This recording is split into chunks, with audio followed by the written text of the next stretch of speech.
দেখো অণুজীবের জগৎ তাহলে কি, অণুজীবের জগৎটা কি? এই ওদিকে লিখে দিয়েছি তো, ওর চলে যাও, দেখা যাচ্ছে নাকি ওখানে নিয়ে চলে আসবে এখানে নাকি? দেখা যাচ্ছে না বোর্ডের কাছে, চলে যাও, বোর্ডটা কি এখানে নিয়ে চলে আসবে নাকি? দেখো তাহলে অণুজীবের জগৎটা কি, শোনো শুনতে থাকো, এদিকে শুনতে থাকো। তাহলে আমাদের চারপাশে আমরা আছি, তাই তো, আর অনেকে আছে, কে কে আছে? কুকুর আছে, ছাগল আছে, বিড়াল আছে, তাই না?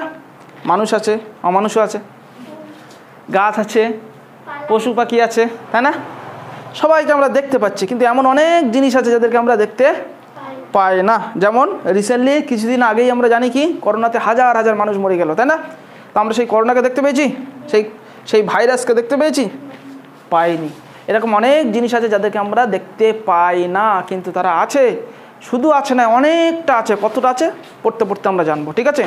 সেই জিনিসগুলোকে যাদেরকে আমরা খালি চোখে দেখতে পাই না, ঠিক আছে, অথচ আমাদের পরিবেশের মধ্যে বিরাজমান, তাদেরকে বলছে অণুজীব। যাদেরকে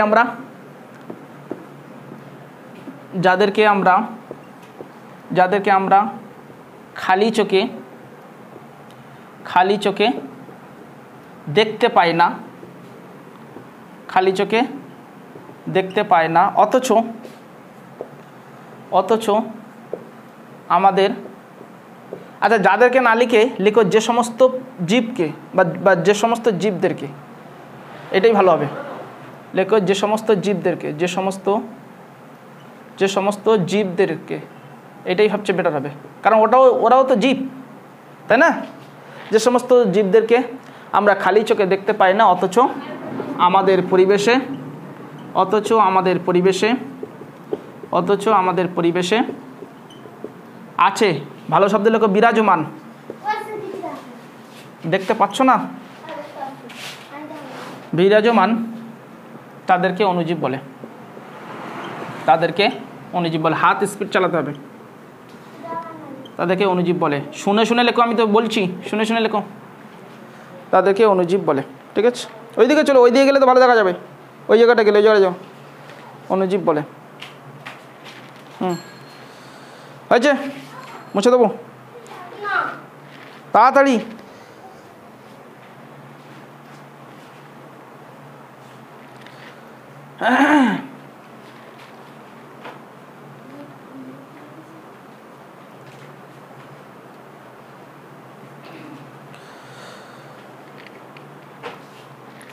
এরপরে দেখো, তাহলে এই যে অণুজীবরা আছে, হয়ে গেছে? বা এই অণুজীবরা পরীক্ষায় কোনোদিন দেবে না যে এই অণুজীব কাকে বলে বলো, কোনোদিনই দেবে না। এটা জানার জন্য বললাম। কি দেবে? তাহলে অণুজীবরা খালি চোখে দেখতে পায় না, তাহলে কি করে বুঝলাম আছে? নিশ্চয়ই তো দেখতে পায়, মানে খালি চোখে দেখতে পায় না, কিছু একটা দিয়ে দেখতে পায়। কি দিয়ে দেখতে পায়? সেটার নাম হলো ম্যাগনিফাইং গ্লাস বা অণুবীক্ষণ যন্ত্র। কি? ম্যাগনিফাইং গ্লাস বা অণুবীক্ষণ যন্ত্র। লিখে রাখো, পরীক্ষায় দেয়। অণুজীবদের দেখতে কি লাগে? লিখবে অণুজীবদের দেখা যায় ম্যাগনিফাইং গ্লাস।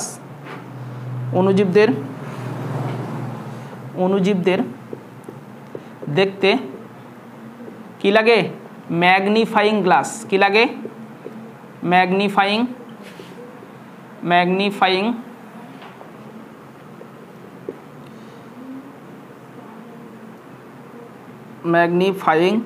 গ্লাস। হর্ষই 19 ক্লাস, ঠিক আছে? ম্যাগনিফাইং গ্লাস এবং অণুবীক্ষণিক যন্ত্রের প্রয়োজন হয়। অণুবীক্ষণিক যন্ত্রের প্রয়োজন হয়। অণুবীক্ষণিক যন্ত্রের প্রয়োজন হয়।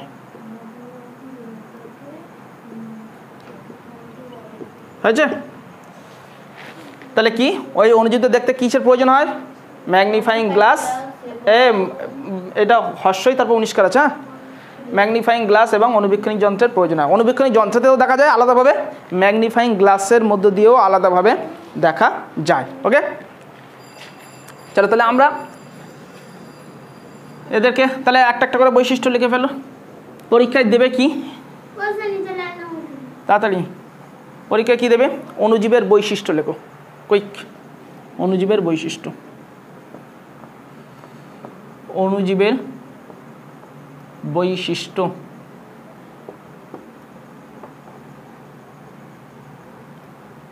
অণুজীবের বৈশিষ্ট্য দেখো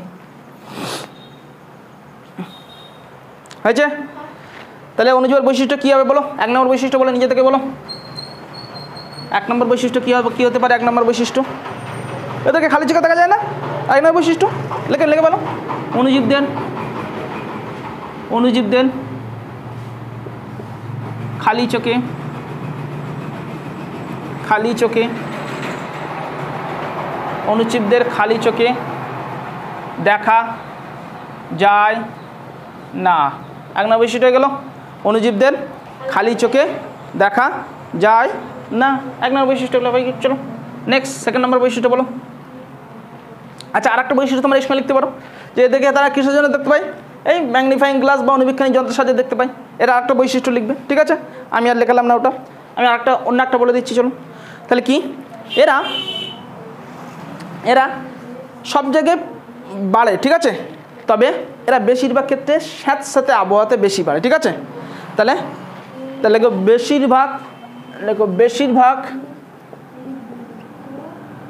বেশিরভাগ অণুজীবদের কোথায় দেখা যায় স্যাঁতস্যাঁতে পরিবেশে বেশিরভাগ অণুজীবদের স্যাঁতস্যাঁতে দন্ত শৈজফল্লা চন্দ্রবিন্দু আকার স্যাঁতস্যাঁতে তাই তো স্যাঁতস্যাঁতে পরিবেশে দেখা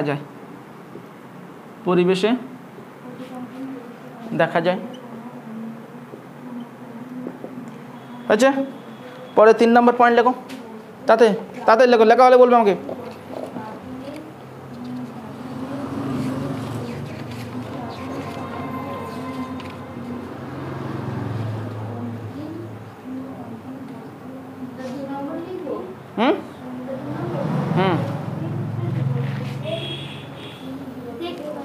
দেখতে পাচ্ছ না কেন এরপরে 3 নম্বর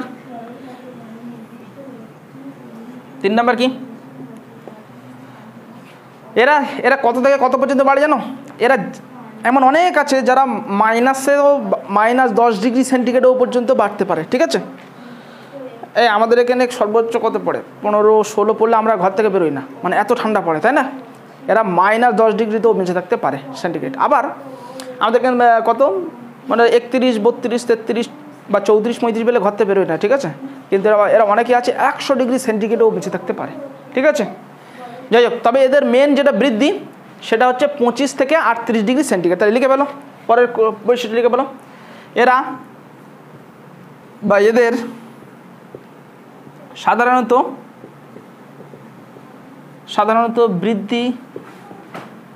বৃদ্ধি ভালো হয় 25 ডিগ্রি সেন্টিগ্রেড থেকে 38 ডিগ্রি সেন্টিগ্রেডের মধ্যে ওকে 38 ডিগ্রি সেন্টিগ্রেডের মধ্যে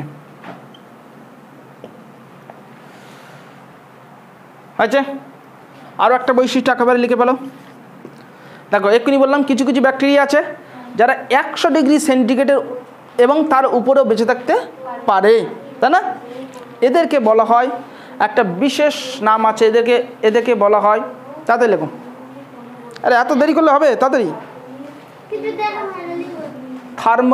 এদেরকে বলে থার্মোফিলিক তাতে না এদেরকে বলা হচ্ছে থার্মোফিলিক আচ্ছা লেখো কিছু ব্যাকটেরিয়া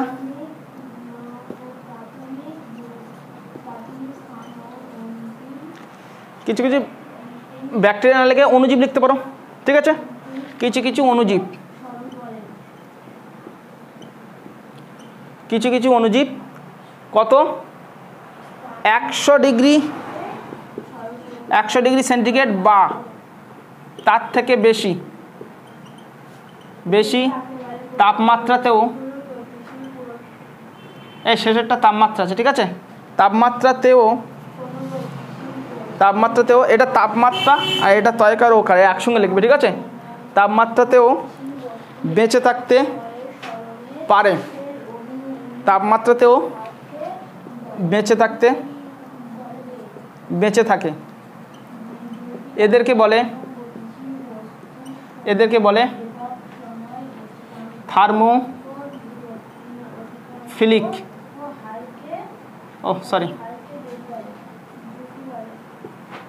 এদেরকে বলে থার্মোফিলিক। দেখো এই থার্মো মানে কি? উষ্ণতা, থার্মো মানে উষ্ণতা, ফিলিক মানে পছন্দ করা, ঠিক আছে? ফিলিক মানে উষ্ণতাকে যারা পছন্দ করে তাদেরকে বলে থার্মোফিলিক। যেমন কিছু কিছু আছে অণুজীব আছে যারা 100 ডিগ্রি সেন্টিগ্রেডের উপরে বেঁচে থাকে, তাদেরকে বলছে থার্মোফিলিক অণুজীব। পরীক্ষায় দেয় কি থার্মোফিলিক ব্যাকটেরিয়া বলতে কি বুঝো? তাহলে যখন ব্যাকটেরিয়া বলো তখন এই অণুজীবের জায়গায় কি বলে দেবে? ব্যাকটেরিয়া বলবে যে কিছু কিছু ব্যাকটেরিয়া আছে যারা 100 ডিগ্রি সেন্টিগ্রেড বা তার থেকে বেশি উষ্ণতাতেও বেঁচে থাকতে পারে, এদেরকে বলা হচ্ছে থার্মোফিলিক ব্যাকটেরিয়া, ঠিক আছে? যখন ব্যাকটেরিয়া দেবে তখন ব্যাকটেরিয়া বলবে, যখন অণুজীব দেবে তখন অণুজীব দেবে। নিজের পড়া পড়তে বলেছিস নিচে হয়েছে?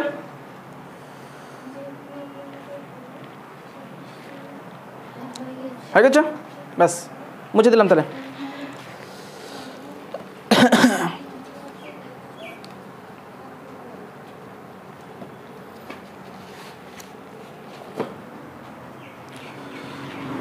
মুছে দিই।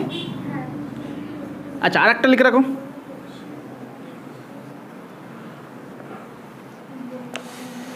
কটা? 4টা লেখানো আছে। আচ্ছা একটা এই অণুজীবদের একটা বিরাট বড় গুণ আছে, কি জানো? এই আমরা কি নিই, আমরা কি গ্রহণ করি? অক্সিজেন। Very good. এই অক্সিজেন কারা দেয়? কারা তৈরি করে? গাছেরা তো করে। কিন্তু একটা ইম্পর্টেন্ট এবং ইন্টারেস্টিং জিনিস হলো এই যে অক্সিজেন, আমরা যে যত অক্সিজেন গ্রহণ করি, এই অক্সিজেনের প্রশ্বাসের সময় যে অক্সিজেন গ্রহণ করি তার 60% অক্সিজেন এই অণুজীবীরাই তৈরি করে। বুঝতে পারছো? 60% অক্সিজেন, অর্থাৎ যাদেরকে চোখে দেখতে পাচ্ছি না অথচ তারা অক্সিজেন তৈরি করছে। এবং কত? 60%। যাদেরকে দেখতে পাচ্ছি তারা আমাদের প্রশ্বাসের জন্য অক্সিজেন তৈরি করছে কত? 40%। আর যাদের দেখতে পাচ্ছি না তারা কত করছে? 60%। তাই লেখো প্রশ্বাসের নেওয়া, প্রশ্বাসের সময় নেওয়া অক্সিজেন, আমি একবারে O2 লিখে দিলাম, ঠিক আছে? O2 প্রশ্বাসের সময় নেওয়া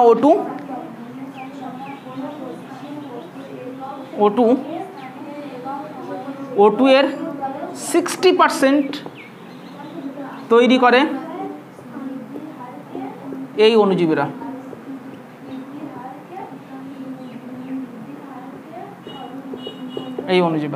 ঠিক আছে? হয়েছে? এবার দেখো এটা কিছু কিছু অণুজীব আছে যারা, আচ্ছা এই নানিকে শুধু লেখো অণুজীবরা, ঠিক আছে? আচ্ছা এই 60% করে এই অণুজীবের সংখ্যা কত জানো? আমাদের চারিপাশে এত দেখতে পাচ্ছে না কিন্তু প্রচুর প্রচুর প্রচুর প্রচুর প্রচুর অণুজীব আছে, ঠিক আছে? 1 গ্রাম মাটি কত? 1 গ্রাম মাটি, 1 গ্রাম মাটি মানে কতটা হবে? এই যে ছোট চকটা আছে এ তো 1 গ্রামের অনেকে 5-6 গ্রাম হয়ে যাবে। দেখতে পাচ্ছ এই যে ছোটো চকটা, এ 5-6 গ্রাম হবে না? এই ছোটো ছোটো 1 গ্রাম, এটা 5-6 গ্রাম হয়ে যাবে। মানে এর থেকে কত ছোট হবে? এই 1 গ্রাম মাটিতে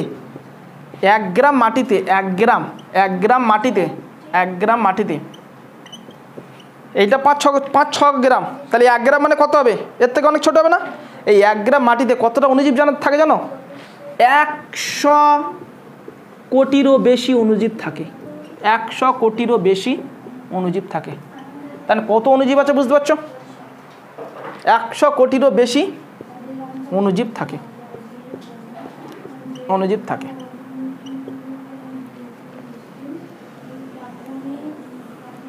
হলো? হয়েছে?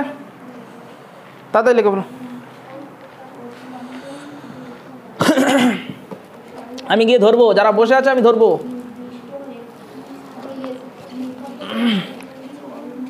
হয়েছে?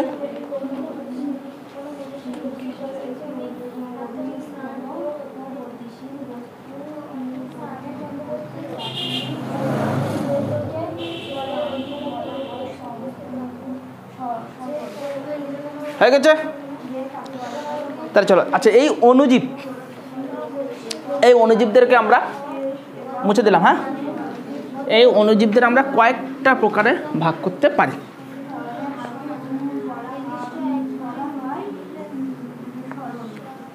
অণুজীব কয় প্রকার, কয়েকটা ক্যাটাগরিতে আমরা ভাগ করতে পারি। ঠিক আছে,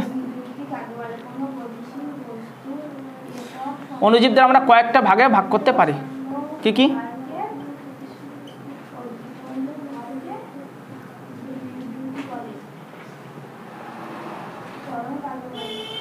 একটা হলো ব্যাকটেরিয়া, ব্যাকটেরিয়া।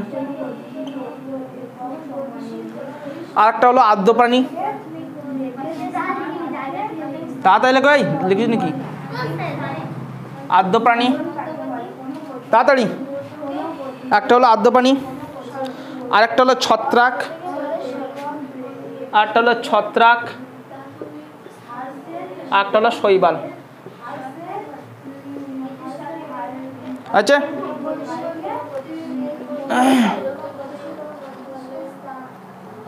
হয়েছে লেখা হলে বলবে আমাকে।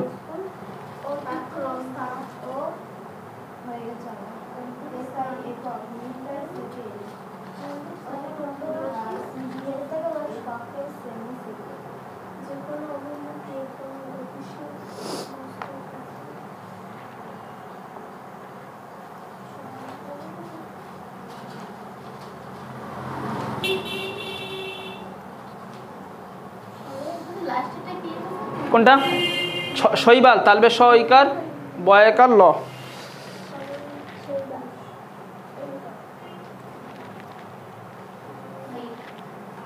হয়েছে? হ্যাঁ, ঠিক আছে, এদের এটা পড়ে আর একটুখানি বাকি আছে।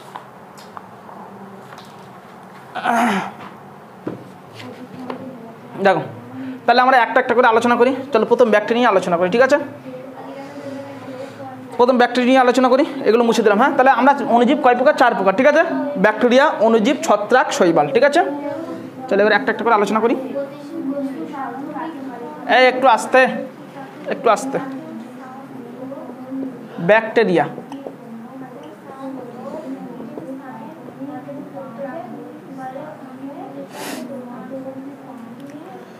ব্যাকটেরিয়া কি না, এরাই হলো সবচেয়ে সরল এবং সবচেয়ে ছোট জীব। ঠিক আছে, লেখো প্রথম নম্বর লেখো। এরা এরা হলো সব থেকে ছোট এবং সরল সরল জীব। এরা হলো সব থেকে ছোট এবং সরল জীব। আচ্ছা, এরা হলো সব থেকে ছোট এবং সরল জীব।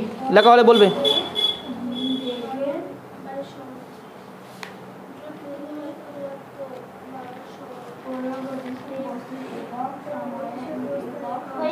হয়ে গেছে, ভেরি গুড।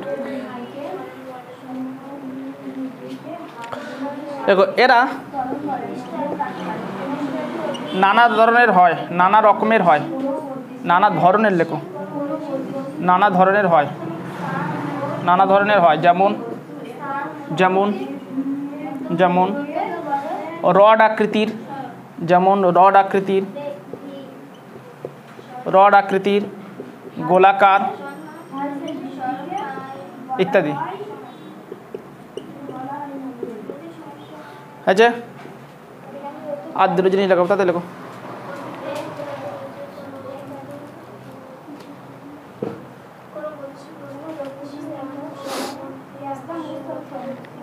হয়েছে, হয়েছে, হয়েছে, যাবো একটু। নেক্সট, শুধু লিখলে হবে না, খাতায় লিখলে হবে না, মাথায় লেখা হচ্ছে তো সঙ্গে সঙ্গে। আমি কিন্তু ধরবো ব্যাকটেরিয়া, আমি কিন্তু বুঝিয়ে বুঝিয়ে যাচ্ছি। খাতায় লেখার সঙ্গে সঙ্গে যেন মাথায়ও লেখা হয়, মনে থাকে যেন। ব্যাকটেরিয়া মানে সবচেয়ে ছোট, সবচেয়ে সরল জীব। এরা নানা রকমের হয়, রড শেপের, রড আকৃতি হতে পারে, গোলাকার আকৃতি হতে পারে, স্ক্রু আকৃতি হতে পারে, আরও অনেক রকম আছে, আমি লিখলাম না। ঠিক আছে, আচ্ছা, এদের দিয়ে কোষপ্রাচীর থাকে, কিন্তু কোষপ্রাচীর সাধারণত কাদের দিয়ে দেখা যায়? প্রাণীদের কোষপ্রাচীর দেখা যায়। কাদের দেখা যায়? এদের কি আছে, এদের কি করবে, এদের সব ভুলে গিয়েছে। উদ্ভিদ দেহে কোষ প্রাচীরে দেখা যায়, প্রাণীদের দেহে কোষ পর্দা দেখা যায়। তাহলে কি লিখবে, এদের দেহে কোষ প্রাচীর থাকলেও, এদের দেহে কোষ প্রাচীর থাকলেও, এদের দেহে কোষ প্রাচীর থাকলেও উদ্ভিদের মতো নয়। অর্থাৎ উদ্ভিদের মতো কোষ প্রাচীর এদের দেহে থাকে না, থাকে কিন্তু উদ্ভিদের মতো নয়। ঠিক আছে, উদ্ভিদের মতো নয়। ওকে, আর একটা লেখাবো, লিখে ছেড়ে দেবো। তাই না, তাই না?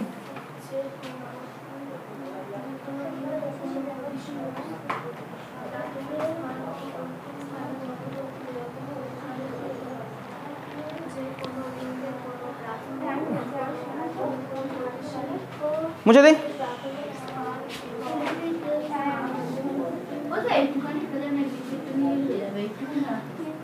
তাতে লেখো প্রকৃত নিউক্লিয়াস, লিখবে কি, এদেরকে কি থাকে না, এটা তো জীবের সবচেয়ে সরল জীব, তার মানে এদের নিউক্লিয়াস থাকবে না। আমাদের নিউক্লিয়াস থাকে, উন্নত জীবদের নিউক্লিয়াস থাকে, তো এদের নিউক্লিয়াস থাকবে না। তাই লেখো প্রকৃত নিউক্লিয়াস না থাকলেও কি থাকে, এদের থাকে না, কিন্তু কি থাকে, ডিএনএ থাকে। ঠিক আছে, ডিএনএর পুরো ফর্ম মনে আছে তো, ডাইনিউক্লিওটাইড অ্যাসিড হচ্ছে ডিএনএ থাকে। ওকে, আরটা লেখো এদের দেহে একক পর্দা বিশিষ্ট কোনো কোষ অঙ্গাণু থাকে না। ঠিক আছে, তবে কি থাকে, একক কোষাঙ্গাণু থাকে না, তবে পর্দাবিহীন রাইবোজোম থাকে। ঠিক আছে, লেখো তবে পর্দাবিহীন থাকে না, তবে পর্দাবিহীন রাইবোজোম থাকে। ওকে,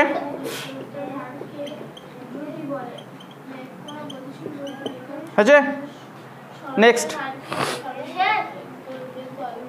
শেষ না, শুধু একটা, এই ব্যাকটেরিয়াটা কে করেছে, নামকরণ করেছেন, আর কে করেছে বলে দিলে হয়ে যাবে। তাই লেখো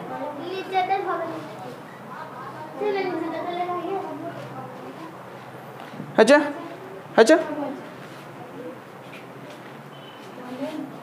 ঘুমিয়েই পড়ো ওখানে, মুছে দিই।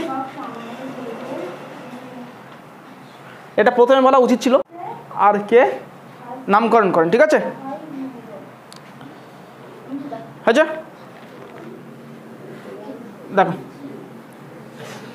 তাহলে এমনি স্টার দিয়ে লিখে রাখো। তাহলে ব্যাকটেরিয়া বৈশিষ্ট্য হয়ে গেছে। হ্যাঁ, তাহলে ব্যাকটেরিয়া প্রথম পর্যবেক্ষণ করেন কে, প্রথম পর্যবেক্ষণ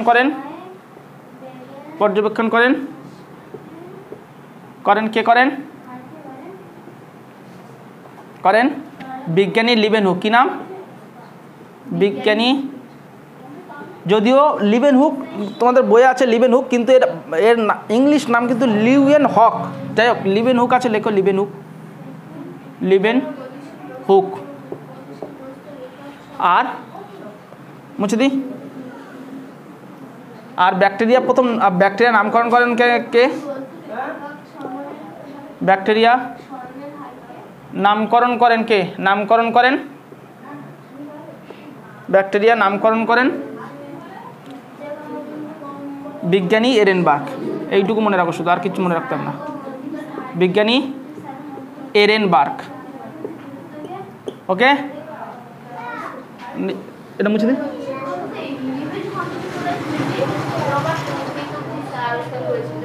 সেটা কোষের, এখানে কি বলেছি, ব্যাকটেরিয়া। হ্যাঁ, সে যা পড়ি এখন যা লেখা লেখো, সেটা কোষে।